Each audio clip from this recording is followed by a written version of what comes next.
Hello, my name is Doris and I am Little Bird Products. Welcome back if you've been here before, and welcome if you're new here, and thank you for joining us. And if you haven't subscribed yet, please do subscribe. It does help the channel, doesn't cost anything, and you'll be notified every time I publish a new video.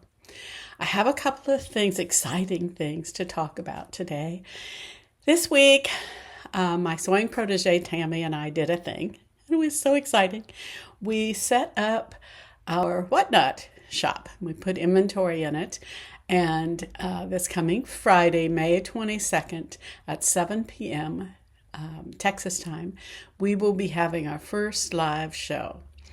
And if you want to know what we're going to be selling, just look at our WhatNot shop. I'll put a link in the description.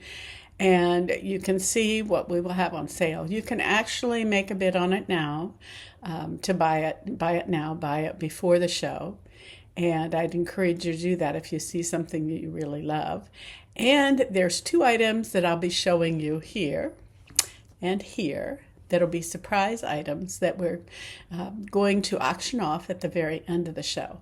This is our first time doing WhatNot. And we're really excited about the live selling.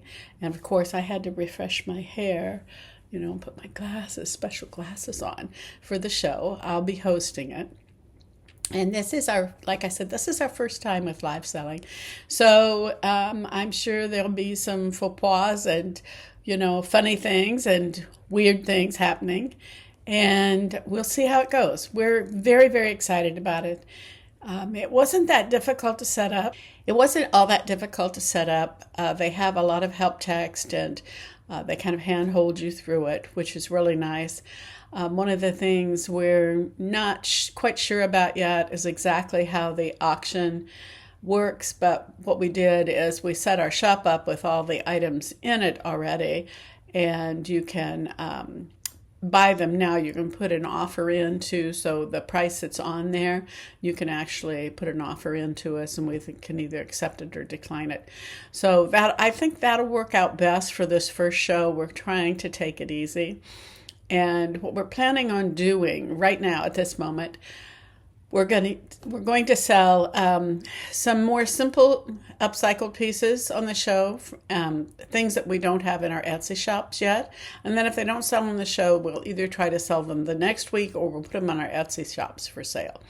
So that's what we're doing. When we put them on Etsy, they will be a little more expensive because Etsy as a platform costs us more. Right now with WhatNot, they charge only 8%.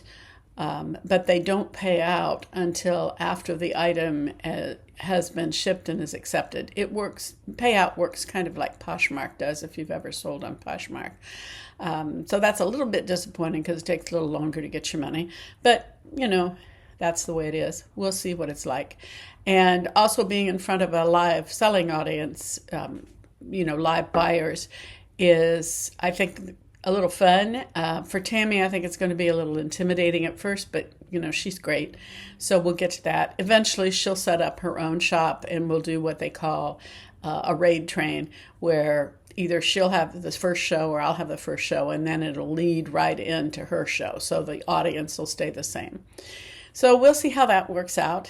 It's been fun learning about something new. So that's the first thing that I wanted to go over. And then I've been doing something a little different, and I will, right after this, I'll show you a little video tutorial of what I've been doing. As you know, I don't like to waste any fabric. And so I always have lots of scraps, big scraps, little scraps, what I call pocket scraps. Some things that I make patchwork out of. So I'm always trying to use up things that I have left over, especially if they're really nice fabric or really pretty colors. So what I did is I've been watching a few videos on what people do with scraps. And I saw one where this young lady, I'll show you here in the video that I have coming up, where I take a piece of just cotton fabric. I just have lots of squares of cotton fabric left around, and I had a pink gingham sheet that I still had some parts of. And so I cut it into a pocket size, like a 8 by 8 inch square. And then what I did is I have some soft tulle fabric on a roll, just a little bit. And you can use any kind of tulle for this. And I had to stitch two pieces together because it wasn't quite wide enough to cover that pocket length. But I stitched those two pieces of tulle together. And then I stitched on top of the front side, the right side of the gingham fabric. And then I left the top open because I made like a little bag in a sense. And then I started stuffing in, a couple of different colors I used mainly my serger scraps because, they're little, 1/4 inch pieces, strips of fabric. And I tried to use purple colors, similar colors, purple, a little bit of white, that kind of stuff, a little bit of blue, and stuffed them in that bag and then patted it out and rearranged them a little bit. And it probably took, the serger scraps, a couple of handfuls of serger scraps because I had quite a bit of those. And then I had some other purple pieces, small pieces of purple fabric, and I just cut those in little strips and shoved them in there. Flattened it out a little bit, and then sewed the bag closed. And then what I did is I took it to my sewing machine, and I just started sewing, lines, kind of like you would quilt it. And you can, in a sense, think of those scraps as batting. Right? And then you can think of the tulle as a transparent layer over the top. And I'll show you here what that ended up looking like. My thought was that if I make these little bags and then I stitch over them, I'm planning in the future doing some free motion quilting over the top of them too, just to make them kind of pretty, that I would use those pieces of fabric as pockets. And maybe it becomes a signature thing that I do on some of my upcycled shirts. Pick something that I'm putting those kind of pockets on. And it just becomes a signature thing that I do. And it's making them is kind of, I want to put it, it's kind of zen. That the best way I can put it, because you're just kind of shoving things in bags and you're saving all your serger scraps and kind of putting the colors together. And I think it turned out beautiful. It almost looks like a painting, and it's fabric. I mean, it just looks like I made some fabric. Now, there's another thing that I do sometimes that I had experimented with quite a while ago with my Husqvarna Viking, and I think I talk about this in this little film here. There is a special kit that I got, and it's called needle felting. And basically what it is it's a special needle that is called a felting needle. And if you've ever done any felting with wool, it's not really a needle. It's like a knife, a little blade. And then the kit, what it is it takes the place of your bobbin in your Husqvarna Viking, and it fakes the machine into thinking that there's thread and a bobbin in your machine. And you don't put any thread in it. What happens is the way that you put your two pieces of fabric together, you can embroider or free motion stitch on those pieces, and it pushes the fabric through the other fabric. It's kind of difficult to explain. And you can do some embroidery images or, like I said, free motion stitching. And what it does is it actually pushes those threads together and merges those two pieces of fabric. And so then when you turn it over to the wrong side, you'll have in a sense, the right side down, you're sewing on the wrong side. And when you turn it over, your image is there. It's if you're interested in knowing more about that, let me know in the comments, and then what I'll do in a few weeks, I'll set that up on my Husqvarna Viking machine and show you what it actually looks like. That's kind of fun. I thought originally that I would use a lot of my scraps for that, and also with the thought of making a pocket. I did do some of that directly on aprons and stuff as a way to do embroidery images. You do have to clean out your machine quite well afterwards, but it's a fun thing to do, something that not everybody does, and it's just a way to use up your scraps. So I'm kind of into that right now. It's kind of, I'm doing the WhatNot, something special, something new. I've got quite a bit of inventory built up in my Etsy store. I have over 200 items in there. So I'm not in a push, to make a lot of things, although I have a lot of, what I'll call my raw goods inventory that I do need to be working on, some t-shirt tunics and some of those things. But I just thought I'd take a little break and do something a little different while I'm messing around with my tomatoes in my garden. So I'm going to continue on here and show you the little how-to with the scrap pockets. And please join me on Friday night. Right now I'm thinking Friday nights at 7 are going to be the live shows. And you can see some of the things that Tammy and I are making special, to sell at those shows. Like I said, they'll be a little lower price point. And if you there's a coupon for first-time buyers at the show, and I can send you that. I'm going to try to link it in the description. I don't know if it'll let me do that, but definitely I'll have a link to my WhatNot store. So thank you for stopping by. Have a great rest of the week, and see you on Friday at WhatNot. Bye.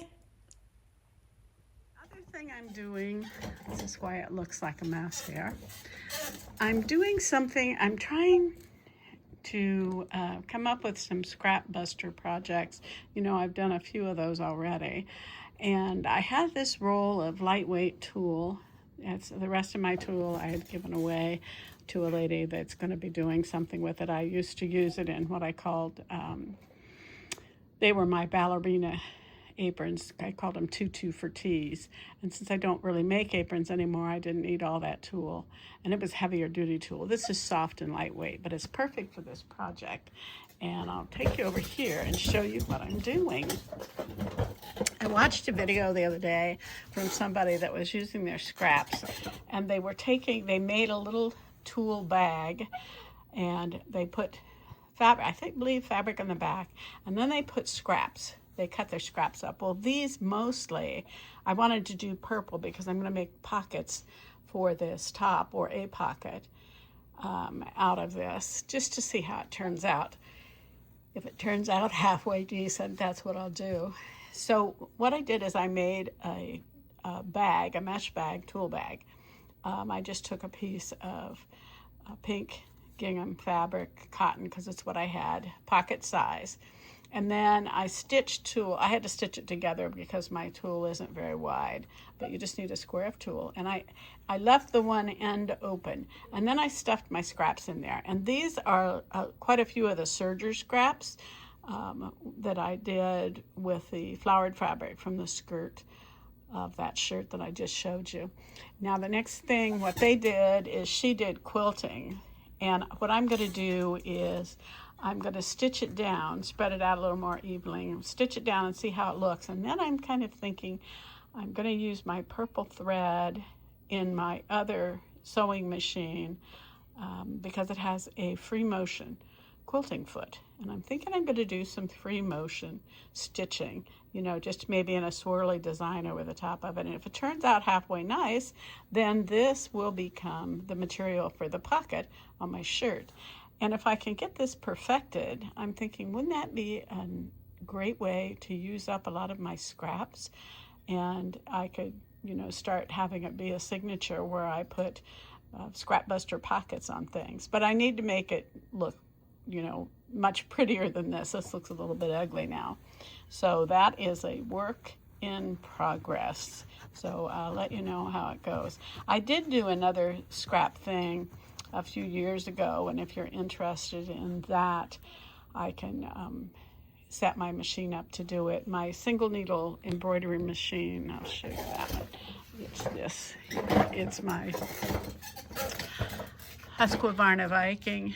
It's a topaz, and what I did is you take a piece of denim, and then I have a piece, or you can use, other than denim, you can use linen, any kind of a fabric. Well, linen actually works better. What I did is I put a piece of my leftover fleece that I had behind it. I turned it upside down, and then I had an embroidery image that was of a, I think it was a daisy, dandelion, and it was a pretty dense stitch. And what you do is you embroider that image on the wrong side of that square. You hoop it, and I did use this for pockets.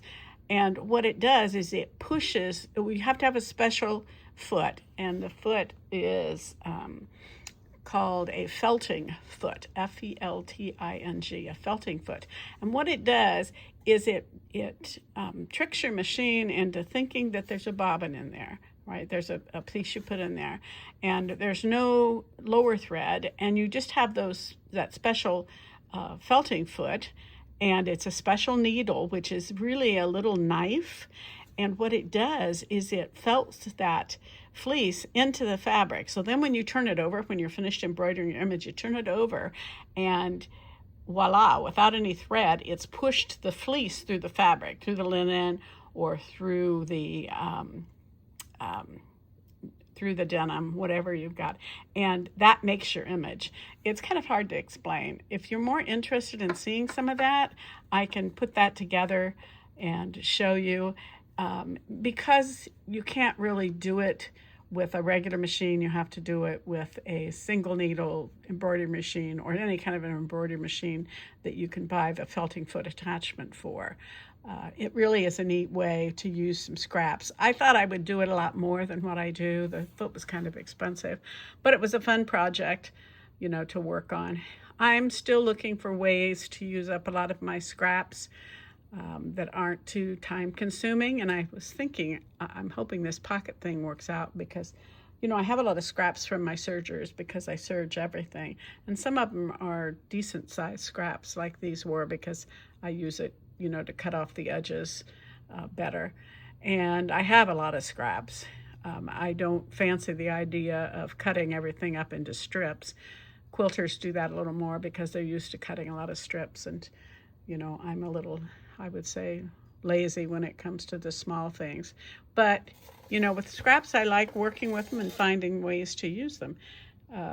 I was thinking, well, what I did do at one time is I did some needle felting with that foot, and I actually made fabric out of the scraps, remade fabric by stitching it together on a thin piece of fabric. So I might do some more of that. I just would like to be able to use them up, maybe come up with some kind of a product that I make with them. So if you have any thoughts on that, you have any ideas, please put them in the comments.